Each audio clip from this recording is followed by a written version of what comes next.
اپنے مینڈیٹ سے تجاوز کا حق، پرتشدد انتہا پسندی کی تعریف میں لفظ سیاست کا استعمال، کسی بھی جماعت اور سیاسی رہنما پر سیاست کے دروازے بند کرنے کا اختیار، معاشی میدان میں اداروں کو بے لگام کرنے کی سند، بلینکٹ کور، ویلتھ فنڈ کو 3 بنیادی قوانین سے استثنا، لامحدود اختیارات۔ 11 دن کی مہمان حکومت نے جمہوریت کا جنازہ نکالا ہے اور بڑے دھوم سے نکالا ہے۔ مٹھی بھر اراکین اسمبلی کی موجودگی میں آنکھیں بند کر کے ایسے قوانین پر مہر ثبت کی گئی ہے کہ گویا تابعداری کا کمال فن آزمایا گیا ہو۔ گزشتہ روز قومی اسمبلی میں سوورن ویلتھ فنڈ ایکٹ بغیر کسی بحث کے منظور کر لیا گیا۔ اس اہم ترین قانون سازی کو چند اراکین اسمبلی کی مدد سے سر انجام دیا گیا۔ وفاقی وزیر قانون سینیٹر اعظم نذیر تاڑ نے تقریباً خالی ایوان میں یہ دلیل پیش کی کہ چونکہ وفاقی کابینہ پہلے ہی متعلقہ بلوں پر طویل بحث کر چکی ہے، سو بحث کی مزید ضرورت نہیں۔ ایوان میں موجود چند باضمیر رہنماؤں نے یہ سوال ضرور اٹھایا کہ جب متعلقہ شخص نے اسے پڑھا ہی نہیں تو اس کے حق میں ووٹ کیسے دے دیا جائے۔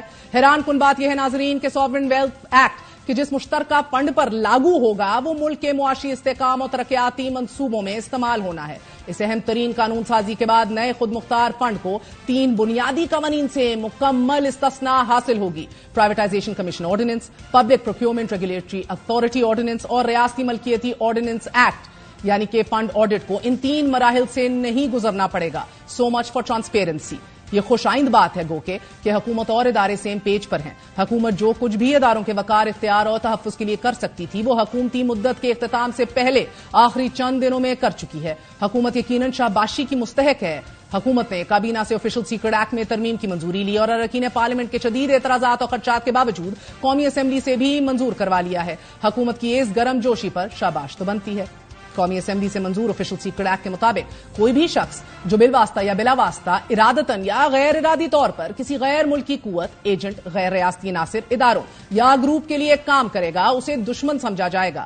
کوئی بھی شخص جو جرم پر اکساتا ہے، سازش کرتا ہے یا اس کے ارتکاب کی کوشش کرتا ہے وہ سزا کا مرتکب ہوگا۔ انٹیلیجنس ایجنسیاں کسی بھی وقت بغیر وارنٹ کے کسی بھی جگہ داخل ہو کر تلاشی لے سکتی ہیں یا طاقت کا استعمال کر سکتی ہیں۔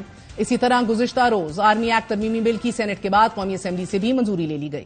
دلچسپ بات تو یہ ہے کہ آج قومی اسمبلی اجلاس کے دوران متعدد بلز پیش کیے گئے اور آفیشل سیکرٹ ایکٹ میں ترمیمی بل اور توشخانہ بل سمیت کئی بلز بآسانی منظور ہو گئے، مگر یونیورسٹیوں کے قیام کے بلز پر حکمران اتحاد آپس میں الجھ گیا۔ ڈپٹی اسپیکر کی کوششوں کے باوجود پاکستان پیپلز پارٹی اور مسلم لیگ نون کے درمیان تنازع حل نہ ہو سکا۔ اسپیکر کے چیمبر میں ہونے والے 38 منٹ کے مذاکرات بھی ناکام ثابت ہوئے۔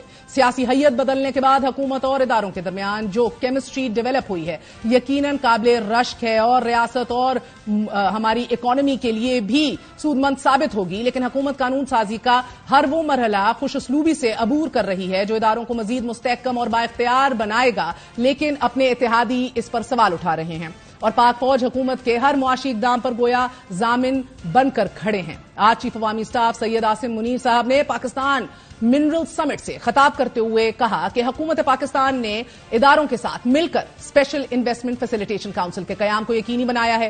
ان کا کہنا تھا کہ ہماری معاشرتی ذمہ داری ہے کہ مل کر ملکی معیشت میں کردار ادا کریں۔ پاک فوج کے سربراہ نے سعودی عرب اور دیگر عرب ممالک سے مدنیات اور دیگر سیکٹرز میں سرمایہ کاری لانے میں اہم کردار ادا کیا۔ اسی طرح ناظرین بیرونی فائنانسنگ کو حاصل کرنے میں بھی مدد دی۔ اسپیشل انویسٹمنٹ فیسیلیٹیشن کونسل میں ہر ممکن مدد کی یقین دہانی کرائی۔ گزشتہ 1 ماہ میں IMF نے پاکستان کے لیے $3 ارب اسٹینڈ بائی ارینجمنٹ معاہدے کی منظوری دی۔ متحدہ عرب امارات نے $1 ارب اسٹیٹ بینک آف پاکستان کے اکاؤنٹ میں جمع کروائے۔ سعودی عرب کی جانب سے $2 ارب کا ڈپازٹ ہوا اور دوست ممالک چین کی جانب سے $2.4 ارب کا رول اوور ملا۔ دوست ممالک سے ملنے والی تمام تر امداد پر وزیر اعظم شہباز شریف نے بھی آرمی چیف کے کردار کو سراہا۔ سے $2 بلین کو لانے میں ہمارے سپاہ سالار جنرل عاصم منیر صاحب کا کلیدی رول ہے۔ UAE سے جو ہماری کمٹمنٹ اس میں بھی ان کا کلیدی رول ہے۔ شاید یہی وجہ ہے کہ وزیر اعظم شہباز شریف کی باڈی لینگویج اور طرز خطاب تاثر دے رہا ہے کہ حکومتی مدت اپنے اینڈ یعنی کہ اختتامی مراحل میں نہیں بلکہ تسلسل یعنی کہ کنٹینیوٹی سے گزر رہی ہے۔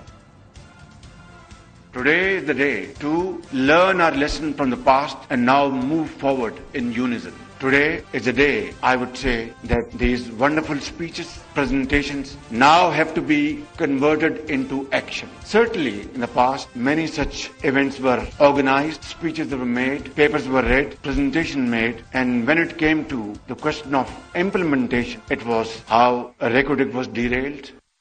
ایکشن اور امپلیمنٹیشن کی بات کر رہے ہیں وزیر اعظم جب رخصت ہونے میں فقط 10 دن باقی رہ گئے ہیں. اس وقت حکومت اور اداروں کے درمیان وہ خوشگوار تعلقات ہیں کہ جس کی کبھی تحریک انصاف دعوے دار تھی.